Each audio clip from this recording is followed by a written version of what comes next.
সম্মানিত দর্শক, আসসালামু আলাইকুম রহমতুল্লাহি ওয়া বারাকাতুহু। আমি আছি আপনাদের সাথে আশরাফুল ইসলাম তোহা।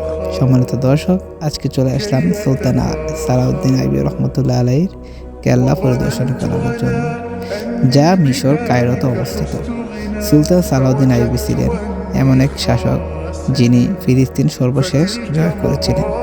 তিনি মাত্র 21 বছর বয়সে মিশর জয় করেছিলেন, যা বর্তমানে আমাদের যুব সমাজের জন্য সত্যি একটি স্বপ্ন, কিন্তু তিনি তা বাস্তবায়ন করে দেখিয়েছেন। তিনি ছিলেন আমাদের জন্য অনুপ্রেরণা। তিনি বারবার অমুসলিমদের হাত থেকে মুসলিম সালতানাতকে রক্ষা করেছিলেন। তিনি ছিলেন মুসলিমদের অনুপ্রেরণা। তিনি ছিলেন মুসলিমদের জন্য শাসক। তিনি ছিলেন মুসলিমদের ভালোবাসা। তিনি আজ দুনিয়া থেকে চলে গেছেন, কিন্তু আজও মানুষ তাকে গভীর শ্রদ্ধার সাথে স্মরণ করে। আল্লাহ তাকে জান্নাতের সর্বোচ্চ স্থান দান করুক, আমিন।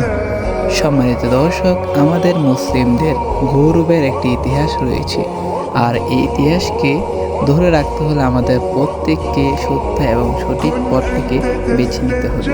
নিজের জীবনের বিনিময়ে হলেও নিজেকে সর্বদা সত্যের জন্য বিলিয়ে দিতে হবে। এই আমরা আল্লাহ তাআলার প্রিয় পাত্র হতে পারবো, আর আল্লাহ যাকে ভালোবাসে তাকে সম্মান দান করে।